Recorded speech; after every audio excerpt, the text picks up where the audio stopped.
I was just saying to Chris that we've grabbed some KFC because we see me celebrating the fact that Pharaoh passed his restricted driver's license. Oh, nice.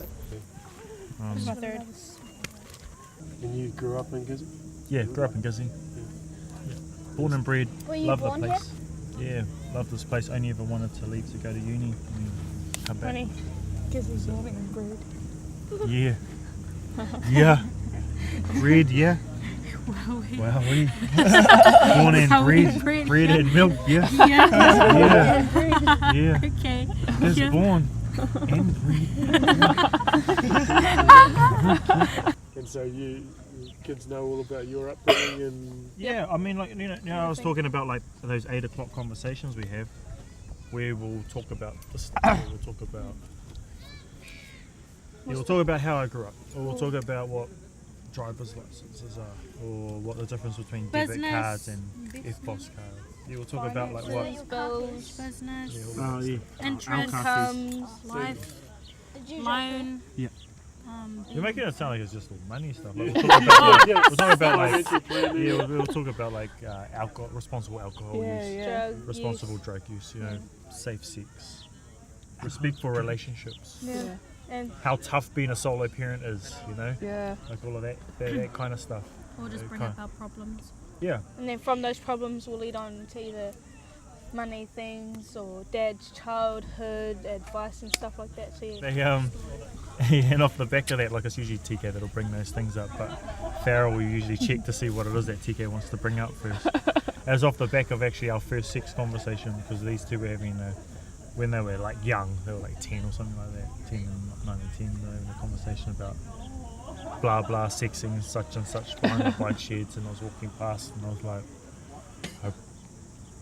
hold on, let's just back up a bit. Okay, so number one, I highly doubt anyone was sexing anybody behind the bike sheds at your primary school.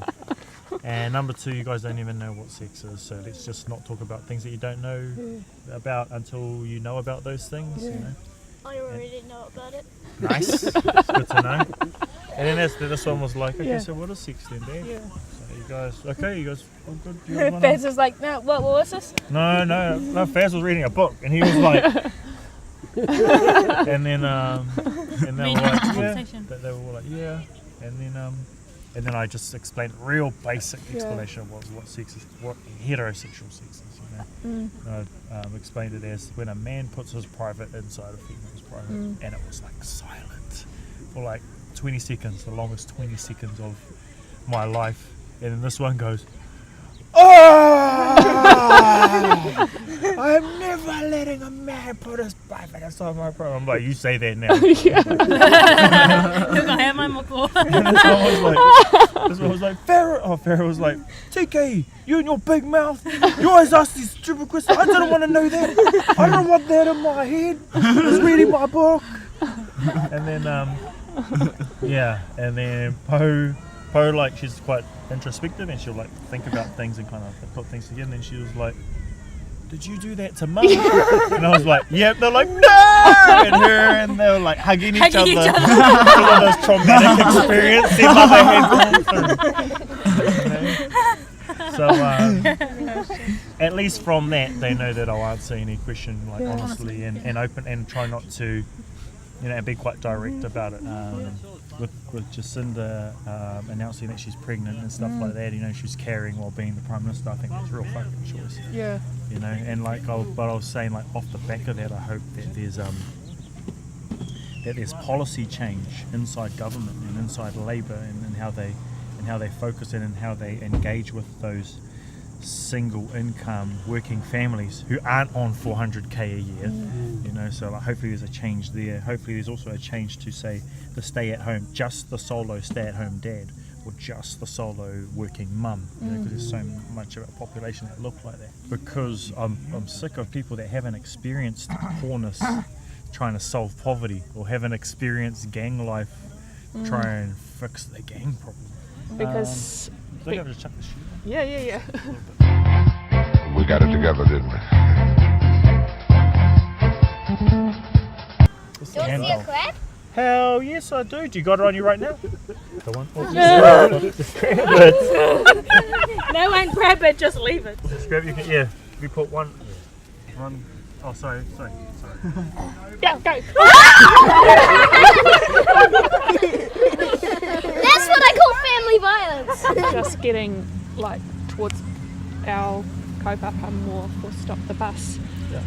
What would you say, like we've had people on the road, like talking about Māoridom, people have said to us, straight up when we were in whangarei, someone said to us, so how are you going to deal with the Maoris? Bloody Talking about child Maoris. abuse. Yeah. So thinking that that was our target, Yeah. like it's a Māori problem. Yeah. What are your thoughts around when people throw comments? Well, those comments come from ignorance, right? So, like, I don't really give them too much attention. When people do give comments like that, yeah, and like it's from misinformation, right? Because child abuse, all of those things that, all of those negative things that, you know, substance abuse, all of that kind of stuff, family violence, all of those things, those aren't linked to a specific culture. Those are linked to a specific socio-economic group. And what ethnicity is highly represented in that lower socioeconomic grouping? Māori and Pacific Islanders. You know, so it's not a culture thing.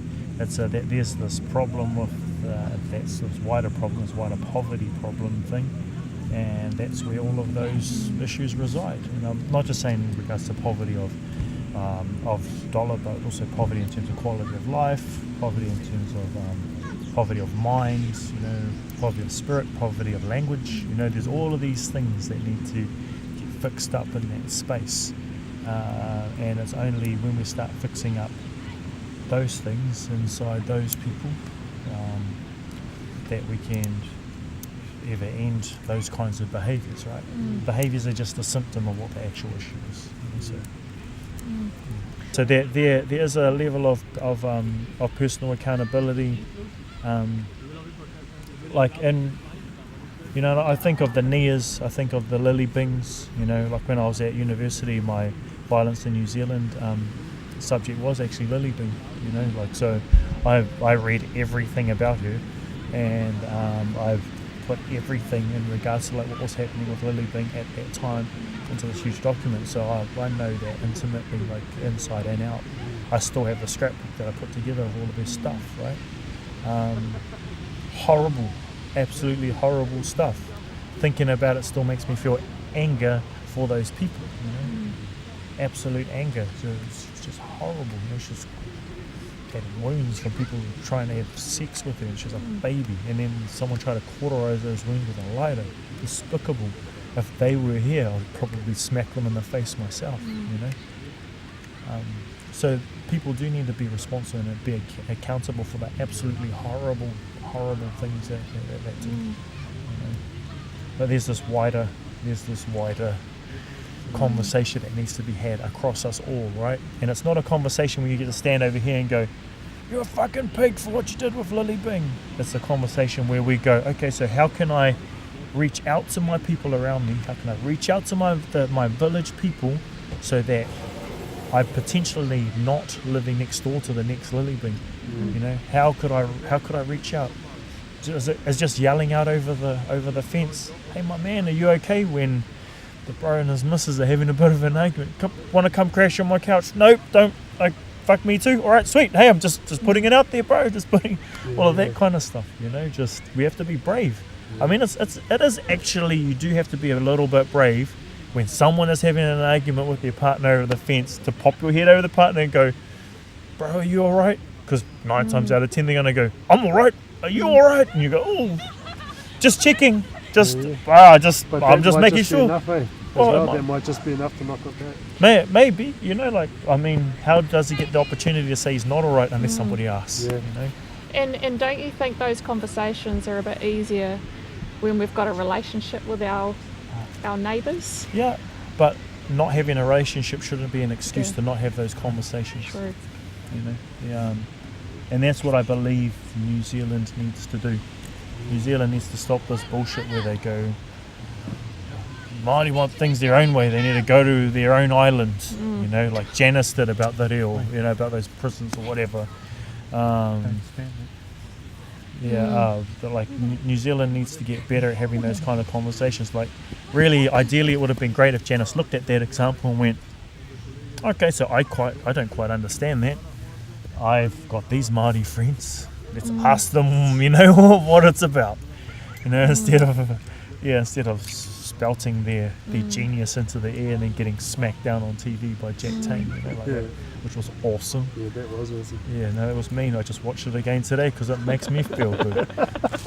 Because one thing it's not necessarily going to work in all parts of New Zealand as well, because each community is unique. So the leaders in those communities who know their people You need to got to empower be the best. communities. You need to empower the communities, empower the councils. I've actually been hard out thinking about that lately. That central government needs to devolve power out to the regions, because the regions know best. Come on. Yeah. You know, the regions know best. We know what's up. Yeah. We know what our priorities are.